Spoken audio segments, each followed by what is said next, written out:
and welcome to the African Diaspora News Channel. I am Wongel Zelalem bringing you this report. Today we're going to talk about a woman, a pioneer.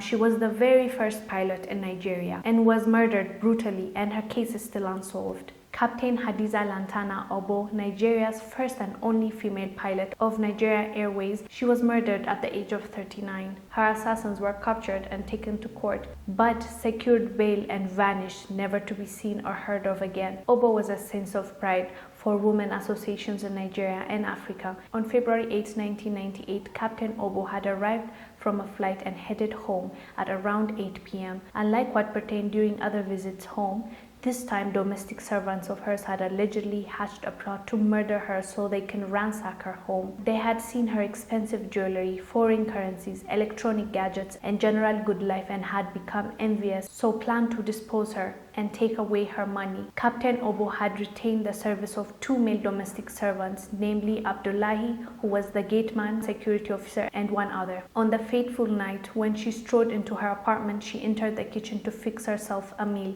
Unknown to her, Abdullah had sneaked out and opened the gate for the three other conspirators who entered the expensive compound. One of the brains behind the plot was Peter Edu Iche from Benue State, trained as an auto electrician in 1993.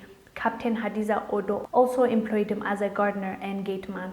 He was hired because Oboh had fired Abdullah for gross misconduct. While Peter was working for her, he was residing in the boys' quarter inside the compound. It so happened that Peter Eke traveled to his village in Makurudi, and so Oboh decided to employ Abdullah pending the return of Peter.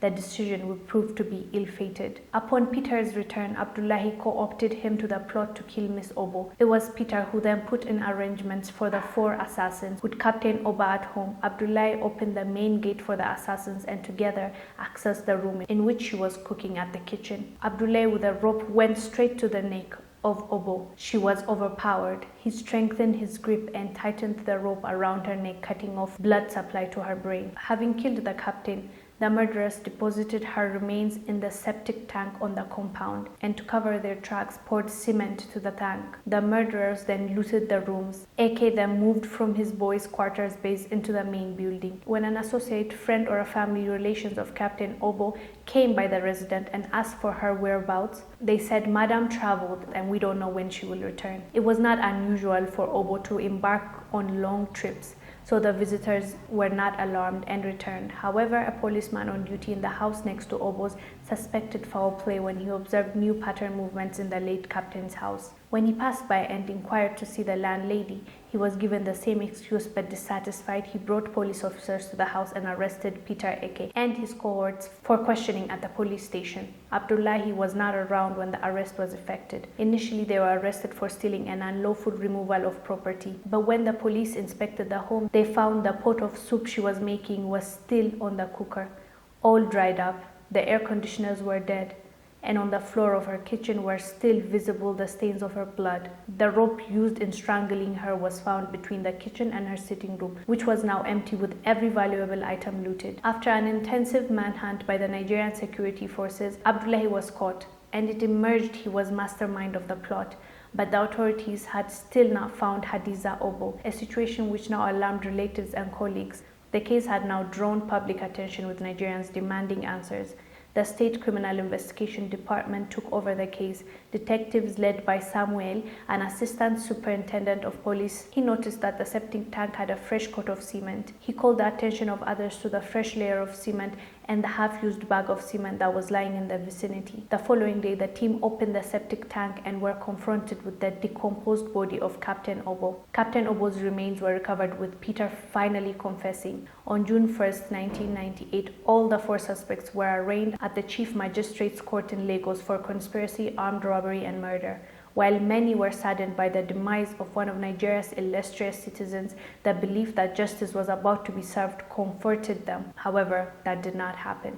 As the police team was waiting for further advice and direction from the Director of Public Prosecutions, they got the most shocking news of their lives. The High Court had ordered the release of two of the accused on bail. It turned out that the accused processed the bail using fake names and addresses. The Ministry of Justice ordered that suspects be rearrested and charged again, but it never happened. The suspects are gone. That is truly a depressing story, and the fact that she didn't get justice until today, 2020, is really unfortunate. And this lady is an accomplished lady, which motivated thousands of young girls and thousands of women, that gave hope that a woman can do anything. She was the first and only Nigerian pilot. And the disheartening part is she died in the hands of the people she employed.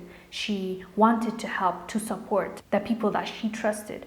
For you to hire somebody as your gate person, as your security guard, is because you trusted him with your life, with your properties. So you are paying him for his service, for protecting you. And that same person takes advantage of you, kills you. And the way they killed her, and the way they hid the body in a tank and put cement in it, and it was gruesome, it was unnecessary. And it's amazing how 3 different people can come together and join to do something evil. These 3 different guys. There was a gate guy, there was a gate guy she had before that she let go, and there's her gardener. They all came together. They all came together to take away her life in order to steal her money. That's plain and simple. She still didn't get the justice she deserves up until today. She 100% did not deserve this. She was a hardworking woman that paved the way for thousands, if not millions, of young girls and women that want to make it. In that time, to be a female pilot is unheard of. She accomplished all this to be killed for material things. And that is a sad story, you guys. But what I'm finding really hard to get over is the justice system. These guys were held. Like, thank God for that policeman who noticed and went there and saw that something is not right. So he took them in and discovered that she was dead. The team did well, at least. The police did well in their investigation. Brought these guys up there. The guys even confessed and said that it's them.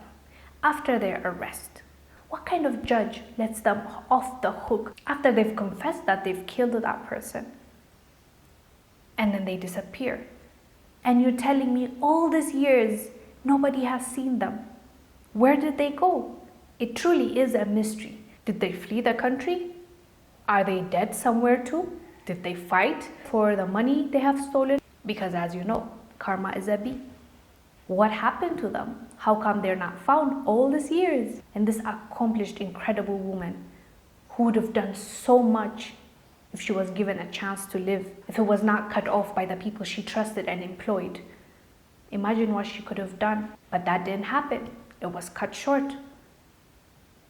But she deserves her justice. I hope the case is not closed and these 3 men face whatever that's coming to them, even if it's at an old age. I hope they get caught and they pay the price. Thank you guys for watching. I am Wongel Zelalem bringing you this report. I will see you on the next one. Bye.